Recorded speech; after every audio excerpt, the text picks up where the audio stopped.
Vamos lá, meus caros, com mais uma teoria administrativa dentro da evolução da administração na TGA. A gente fechou a abordagem clássica com Taylor e Fayol e agora a gente vai adentrar na teoria burocrática de Max Weber, ok? Vem comigo, vamos lá. Então, teoria burocrática é nosso tema de hoje. Bom, o que é o contexto da burocracia? Vamos entender, tá? Vamos lá, vem aqui comigo, vamos mudar um pouco de ritmo aqui. Então a burocracia vai ter seu início, tá, lá no século XX enquanto teoria administrativa. A burocracia, na verdade, ela vai surgir no mundo muito antes disso, em decorrência da Revolução Francesa, tá? Em que a gente derruba os regimes absolutistas, as monarquias absolutistas, mas enquanto teoria de administração, pelo estudo de Max Weber, aplicada às organizações, isso vai ser no início do século XX, tá? A partir da bibliografia que foi escrita por Max Weber. Então, Max Weber vai ser o precursor da burocracia enquanto teoria administrativa lá no início do século XX, precisamente em 1909. Então, para ele, tá? Para Max Weber, este século, início do século XX, passou a ser reconhecido o século das burocracias. Ou seja, floresciam-se regimes impessoais, meritocráticos, com previsibilidade. Então, o século XX é considerado o século das burocracias, tá? E qual que é o pano de fundo da burocracia? Gente, vai ser o capitalismo, a ética protestante, a ideia de que o trabalho dignifica o homem. Isso vai ser o pano de fundo para justificar um capitalismo insurgente, ok? Então a gente vai superar aquele paradigma católico forte por uma ética protestante, que vai ser a base para a fundação, por exemplo, dos Estados Unidos, lá da América, ok? E aí o trabalho passa a ser considerado um dom de Deus, porque o pensamento tradicional considerava que o homem não poderia acumular em terra seus pertences, ele ia gozar da felicidade eterna no céu, então ele tinha que abdicar de seus bens, era o que a Igreja Católica fazia crer, não é? Então também vai se aportar nas democracias insurgentes ao redor do mundo. É nesse contexto que a burocracia encontra respaldo, tá? Surge em relação à crueldade, ao nepotismo e aos julgamentos tendenciosos e parciais inerentes às práticas da Revolução Industrial, ok? Então, nesse contexto, ele vai tentar trazer aí um pouco de ordem a essa coisa, tá? Um pouco de constância e de segurança jurídica. Então, é nesse contexto que desponta a burocracia. Vamos para cá agora. Bom, a burocracia, tá, é monocrática. Ela vai se respaldar numa hierarquia forte e numa forte centralização. E como pano de fundo tem a ética protestante, como eu falei para vocês. Então ela vai estar sustentada na propriedade privada e na necessidade de criação de segurança jurídica, tá? E ela integra, gente, uma abordagem não mais clássica. Presta atenção nisso. A abordagem da burocracia é uma abordagem estruturalista. Vai dar ênfase na estrutura organizacional e na sua racionalidade, com a eficiência por meio da relação entre meios e fins. Olha aqui para mim. Então a burocracia, ela contempla uma abordagem mais ampla, que é a abordagem estruturalista. Tá?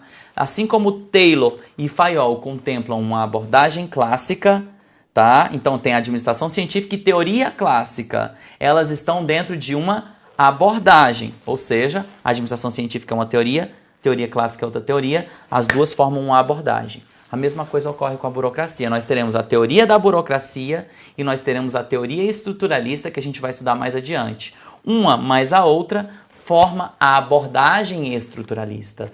Então a burocracia é um modo diferente de pensar as organizações do início do século XX. Não é um modo semelhante de pensar como Taylor e Fayol, ainda que haja vários pontos de convergência entre essas três teorias. Aqui eu não tenho uma abordagem clássica de administração. Então, se colocar que a teoria burocrática está na abordagem clássica, você coloca errado, porque ela está na abordagem estruturalista. Vai partir da premissa de que a organização vai buscar a eficiência por meio da estrutura completa, ok? Aqui eu não vou ter mais a visão de engenheiros, eu vou ter a visão de um sociólogo alemão chamado Max Weber. Então a coisa muda de figura, tá? A visão sociológica é diferente de uma visão de um engenheiro, ok? para começo de conversa. Então, para Weber, a organização por excelência é a burocracia. Por isso que o modelo weberiano vai traçar o ideal. E o ideal para as organizações do século XX é a burocracia, ok? E aí, vai ser também uma abordagem de sistema fechado, o que fecha com a clássica, formal, e vai trazer a organização maquinal pra gente, tá? Então, nisso eles se alinham. Agora, presta atenção, gente. Isso daqui eu quero sua total atenção, porque é o que vocês costumam errar e que costumam ensinar errado por aí, tá? E tá no livro do Chiavenato, Introdução à Teoria Geral de Administração. Aqui, a gente vai ter um enfoque descritivo, explicativo e não prescritivo, normativo. Professor, mas eu entendi que burocracia tinha normas e regras e regulamentos, baseava-se no sistema legal. Gente, uma coisa é uma coisa, outra coisa é outra coisa. Eu estou falando de enfoque administrativo. Se o enfoque administrativo for prescritivo, normativo, está dizendo o que você tem que fazer para ser eficiente. Se ele for descritivo, explicativo, ele vai se preocupar em definir as características da organização burocrática, como ela funciona e não em dizer o que tem que fazer. A teoria burocrática analisa a organização, traça uma teoria das organizações, tá? Para entender o que é a organização e não é uma abordagem prescritiva normativa, mas descritiva e explicativa na visão do sociólogo Max Weber. Então não confunda uma coisa com a outra, por favor, tá? Vai ser sistema fechado? Vai. Vai ser uma abordagem que foca só no formal? Sim. Tem ênfase na estrutura? Sim. Mas é descritiva, explicativa, ainda que seja uma burocracia, ok? Então presta atenção. Olha isso daqui. Burocracia, na verdade, é a junção de duas palavras que seria bureau, que é escritório em francês, e kratos, que é poder em grego. Isso nos traz algumas implicações. Vamos lá, olha só. Então, quando eu falo em bureau, escritório e kratos, eu estou dizendo que o poder pertence ao escritório. O poder não pertence às pessoas. A burocracia é um modelo que tira legitimidade de posições formais ocupadas na organização e não de pessoas. Tá? Então, bureau é escritório, ou seja, a administração, e kratos é poder. O poder é oriundo da administração, o poder não é oriundo de pessoas. A burocracia retira sua legitimidade de cargos e posições formais em uma hierarquia funcional e não de pessoas, ok? Isso é um princípio básico. E isso vai trazer outras implicações. A burocracia é, portanto, impessoal, porque não foca em pessoas. A burocracia é meritocrática, porque ela vai atribuir às pessoas a César o que é de César. É um modelo profissional, porque vai valorizar as posições formais e os profissionais que ocupam tais posições. E ainda um modelo formal, porque para a burocracia, se não está escrito, não existe, tá? A burocracia procura trazer a segurança jurídica, que era muito dispensada à época das monarquias absolutistas, tá? Só para contextualizar, quando a gente fala de burocracia, isso vai ser diferente de aristocracia, porque aristocracia significa aristos, que são os melhores, mais kratos, que a gente bem sabe que significa o poder. Então, as aristocracias partiam da premissa que o poder pertencia às pessoas. A burocracia não, o poder pertence aos escritórios. Então, olha só uma premissa para a burocracia. Ter autoridade é ter poder. Ter poder nem sempre significa ter autoridade. A autoridade é o poder dela e o poder dela decorrente depende da legitimidade. O que é legitimidade, gente? Legitimidade é a aceitação do poder. Vou dar um exemplo esdrúxulo que eu ouvi hoje, tá, gente? A minha psicóloga estava falando comigo de um caso específico para me fazer entender um paradigma aí, tá? E aí, é bom, né? Terapia é bom. Faço, adoro, recomendo, viu, gente? Me ajuda muito na vida, na life, para eu ficar sempre happy da life, assim, disposto para ajudar vocês, né? Então ela falou assim pra mim, que tinha uma esposa que apanhava do marido e que a esposa sempre chegava à terapia apanhada, batida, roxa, mas permanecia. E sempre chorava, aquele papel da vitimização, até para comover a psicóloga, né? Acontece esses processos, né? E aí o que acontece? Ela falou assim, o seu marido é o ideal para você, você não deve largar dele, você deve continuar com ele, continua com ele, ele é o ideal para você, é o que você precisa. Essa mulher saiu puta, ficou fula da vida, né? O paradigma do paradoxo. É assim que ela deu um choque de realidade na mulher, né? O que acontece, gente? Enquanto ele batia e ela não criava mecanismos para que isso parasse, ela estava dando a ele o quê? Poder, ou seja, legitimidade. Isso não pode ser feito, mas ele bate e ela aceita. Se ela aceita a dominação que se impõe sobre ela. Então, gente, poder tem a ver com a dominação, com a autoridade, mas só vai exercer poder se for legítimo, se você legitimar aquilo que está sendo feito. Então, por exemplo, ele vai falar de formas de dominação com o exercício do poder e de formas legítimas de dominação do mundo clássico. Por exemplo, a gente tem em tribos indígenas, por exemplo, que o pajé vai ser o cara mais velho, o ancião, que é uma espécie de gerontocracia. A gerontocracia é uma forma tradicional de dominação, legítima, porque os mais novos aceitam a autoridade do mais velho, porque sempre foi assim. Então isso é uma forma de dominação aceita, porque legítima. E a legitimidade repousa no quê, gente? Na aceitação. Eu aceito aquele poder que se impõe sobre mim. Eu quero ser dominado, eu aceito a dominação. Então, as dominações, elas podem ser racionais ou não racionais, tá? Podem ser legítimas ou ilegítimas. Elas serão legítimas quando você aceita aquilo e você não se rebela contra, ok? Então, isso que acontece. Então, olha aqui esse esquema. A gente tem a autoridade nos gera poder. Com base no poder, eu exerço uma dominação. Se essa dominação for legítima, significa que quem é dominado aceita essa dominação. É um aceite do dominado. O dominado aceita ser dominado pelo dominador. Então, a legitimação é importante e a gente usa na burocracia também o aparato administrativo, que são dois principais critérios para a burocracia weberiana. Então, a burocracia ela é legítima, porque reconhecida, e ela vai se valer por meio de um aparato administrativo. Como é que é esse aparato administrativo, gente? Esse aparato administrativo é composto por cargos dentro de uma hierarquia funcional e a gente tem posições formais ocupadas e pessoas que exercem essas atribuições, cada um com seu papel dentro da estrutura, nesse aparato administrativo para se valer a dominação, ok? E essa dominação, segundo Max Weber, que é a burocrática, ela é tanto legítima quanto racional e se faz por meio de um aparato administrativo, ok?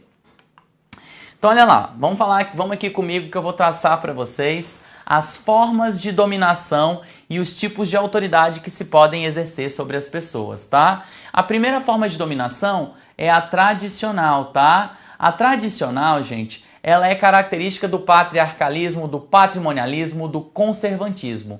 Exemplos: clãs, tribos, família, sociedade medieval. Por exemplo, na sociedade medieval a gente tinha o suzerano e o vassalo. O vassalo aceitava o papel do suzerano porque ele dava todas as condições para ele sobreviver ali naquele feudo, entende? Então a dominação se exercia com base naquela autoridade, assim como clãs e tribos, como eu falei. As monarquias absolutistas têm um caráter hereditário, por exemplo, passa de pai para filho e todo mundo aceita e não contesta, acha aquilo legítimo. Então essa dominação é legítima, tradicional. Só que, segundo Max Weber, ela não é racional. É um poder herdado ou delegado baseado no Senhor. Então é uma ordem vigente do que sempre foi e sempre vai ser. Então eu não contesto, tá?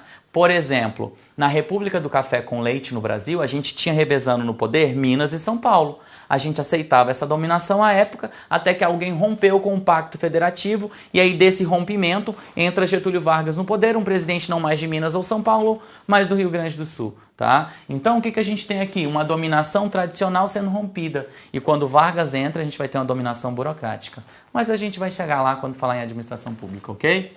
Então a legitimação é a tradição, os hábitos, os usos e os costumes, ok? Quando eu venho para uma sociedade carismática, num tipo de dominação carismática, agora que muda de figura. Não é mais a tradição, gente. Aqui ela é personalística, mística, arbitrária, revolucionária. Então é alguém que é iconoclasta, quebra com a ordem tradicional vigente e, por seu imenso carisma, motiva as pessoas a segui-lo, exercendo domínio e poder sobre elas. Tipo Che Guevara, Fidel Castro, esses líderes populistas, eles têm uma dominação que é carismática, porque eles despertam na pessoa essa vontade de segui-los, daí eles se tornam líderes carismáticos e o poder é legítimo, porque as pessoas reconhecem a legitimidade daquele cara, tá bom? Grupos revolucionários, partidos políticos, nações em revolução, são exemplos típicos de dominação carismática. Também não é racional, tá? Nem herdado e nem delegável, porque é personalística, baseado na pessoa. Se a pessoa morre, a gente tem uma crise de autoridade porque não tem um sucessor natural. Na tradicional, se a pessoa morre, a gente tem um sucessor natural de uma ordem vigente do que sempre foi, ok? Aqui não, que é baseado na pessoa. Então aqui as características são pessoais. Heroísmo, magia, poder mental, carisma, que é inerente à própria liderança, tá bom? Do líder, da pessoa. Agora vamos lá. A gente tem uma característica agora que é do modelo que a gente quer falar, que é o burocrático.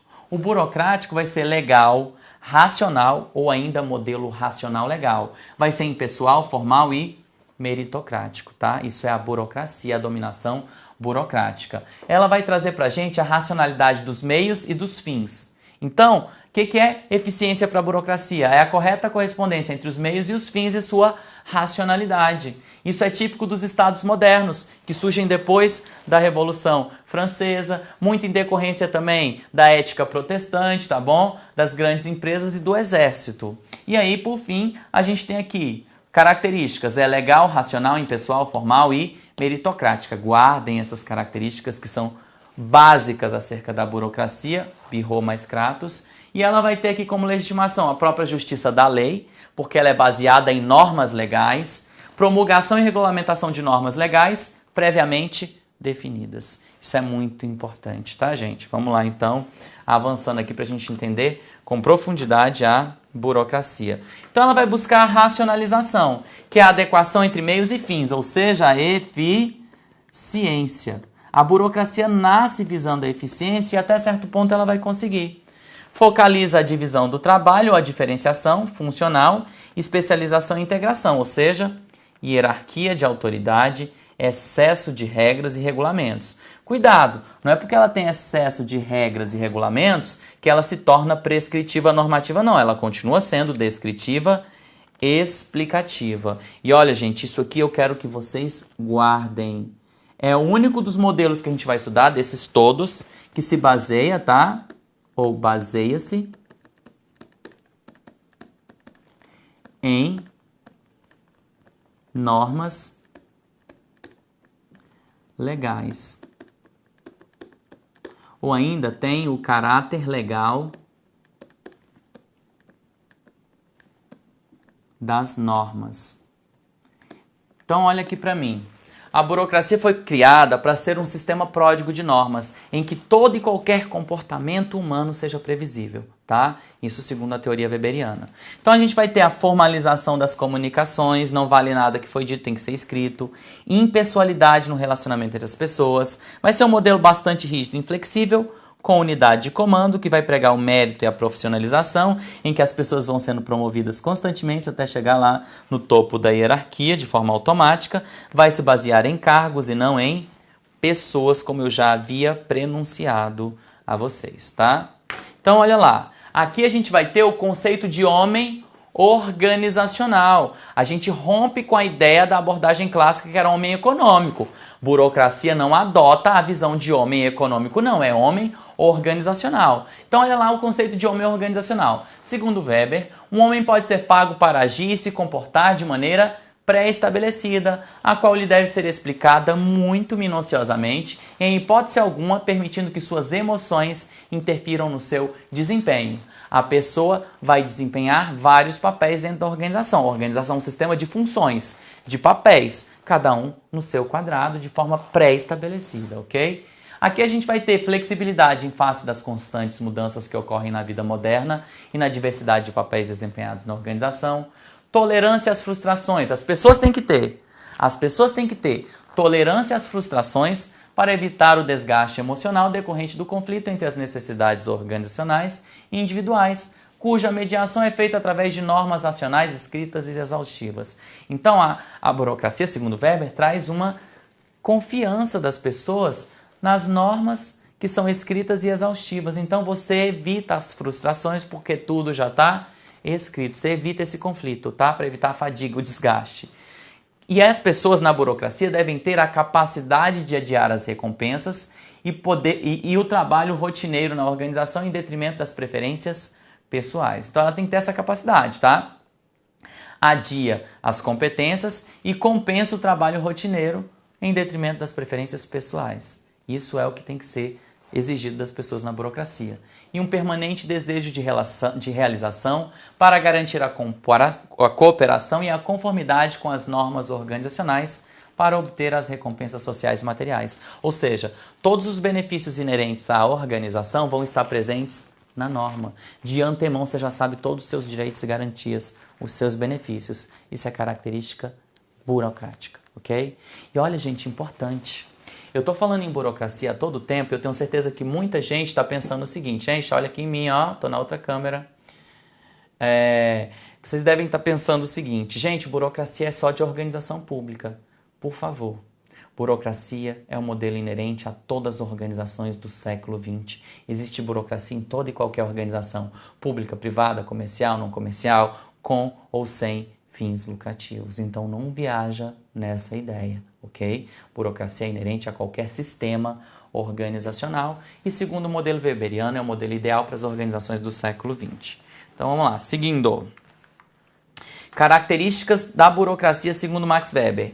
Primeiro, caráter legal das normas e regulamentos, conceito dito por Chiavenato, tá? No livro Introdução à Teoria Geral de Administração. Caráter formal das comunicações.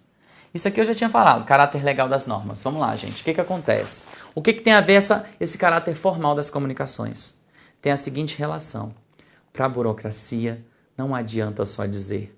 Tem que documentar. Se foi dito e não foi escrito, não vale para a burocracia. Então, o caráter formal das comunicações é muito importante para a manutenção da estabilidade que se pretende ter num sistema burocrático. Outro, caráter racional e divisão do trabalho. Então, a gente vai ter funções ocupadas pelas pessoas, o homem organizacional.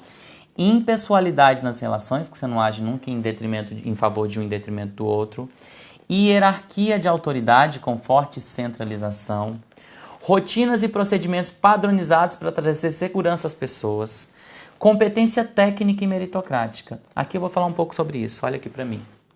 No livro Economia e Sociedade, Max Weber faz uma diferenciação entre o político e o administrador.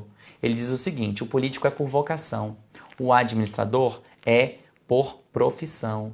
Quando ele ocupa uma posição por mérito, ele é eleito ou nomeado.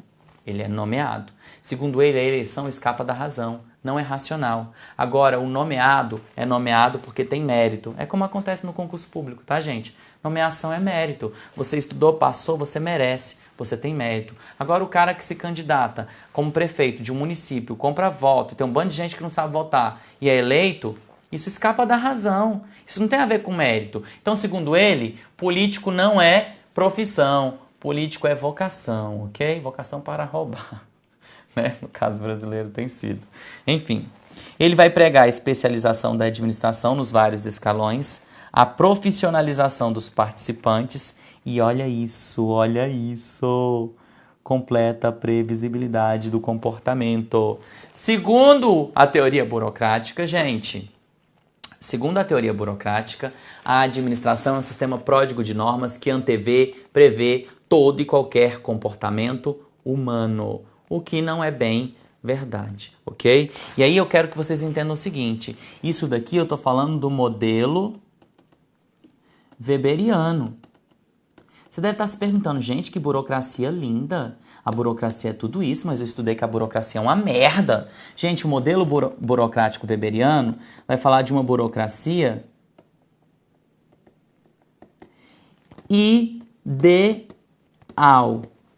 Então presta atenção nisso, que é para eu fechar esse primeiro bloco aqui de conhecimento, tá? A burocracia weberiana é um modelo ideal das organizações do século XX. Quando você vai falar do que é ideal de um modelo, você não está falando do que realmente acontece na prática. Você está criando uma teoria para ser um modelo para todas as organizações, então você só vai falar que tudo é lindo e maravilhoso. É o que a teoria burocrática traz. A burocracia é o modelo ideal das organizações do século XX. Então você vai ver várias características daqui a pouco que são vantajosas.